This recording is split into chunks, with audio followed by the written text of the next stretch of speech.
సిద్దిపేట జిల్లాలో మంత్రులు పొన్నం ప్రభాకర్, వాకిటి శ్రీహరి పర్యటించారు. హుస్నాబాద్లోని ఎల్లమ్మ చెరువు కట్ట సుందరీకరణ పనులు పరిశీలించి చెరువుల్లో చేప పిల్లలను వదిలారు. గోపాల మిత్రులు సమస్యలను పరిష్కరించాలని మంత్రి పొన్నం ప్రభాకర్, వాకిటి శ్రీహరిని కోరారు. సీఎం రేవంత్ రెడ్డి మత్స్యశాఖకు 122 కోట్లు కేటాయించారని మంత్రి వాకిటి శ్రీహరి గుర్తు చేశారు. ఈ బడ్జెట్లో రాష్ట్ర వ్యాప్తంగా ఉన్న 26 చెరువుల్లో 84 కోట్ల చేప పిల్లలు, 10 కోట్ల రొయ్య పిల్లలను పంపిణీ చేశామని మంత్రి శ్రీహరి తెలిపారు. మత్స్యశాఖను మత్స్యశాఖ సంబంధించిన కుటుంబ సభ్యునికి ఇవ్వడం మొదటిసారి, అది ఈసారి అని మాట తెలియజేస్తాను. మీకంతా ఇంకొక విషయం తెలియజేస్తా. ఎప్పుడు కానీ బడ్జెట్ అలకేట్ అయ్యేది మార్చిలో, మళ్ళీ మార్చిలోనే అలకేట్ చేసింది. పోయినసారి ఉన్నటువంటి మత్స్యశాఖకు సంబంధించిన విజిలెన్స్ కేసుల వల్ల ఈసారి బడ్జెట్ అలొకేషన్ కాలే. పాత కొన్ని డ్యూస్ ఉంటే 19 కోట్లు మాత్రమే అలకేట్ చేసి మా సాయి గారి చేతిలో పెట్టింది.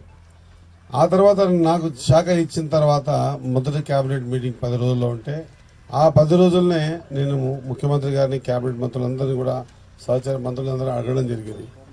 మత్స్యశాఖ వేరే ఏ క్యాస్ట్ అయినా కూడా ఇచ్చినా కూడా అంటే అంత అడిగేటువంటి పరిస్థితి ఉండదు. కానీ అదే కులానికి సంబంధించిన వ్యక్తికి ఆ శాఖ ఇచ్చినప్పుడు ఆ కుల బాంధవులంతా కూడా కొంత ఎక్కువ ఎక్స్పెక్ట్ చేస్తారు. మా కులవాడు వచ్చిండు, ఇంకా 4 చేపలు ఎక్కువ ఇడుస్తాడు, మంచిగా ఇడుస్తాడు అని ఎక్కువ ఎక్స్పెక్ట్ చేస్తాడన్న.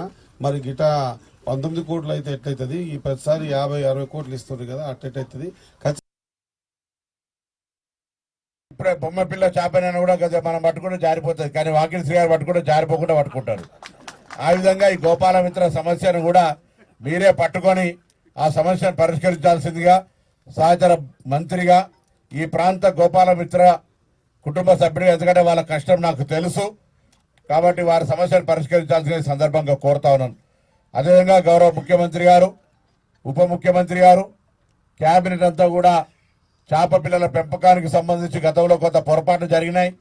చేప పిల్లల సైజు ప్రకారంగా కానీ అన్ని రకాలుగా బాగుండాలి, అన్ని చెరువులు వేయాలని చెప్పినారు. నేను పెద్దలు మంత్రి గారిని కోరుతున్నా, మా హుస్నాబాద్ ప్రాంతంలో ఉన్నటువంటి ప్రతి చెరువులో కొంత సంఖ్య పెంచి ఈ ప్రాంతం అంతా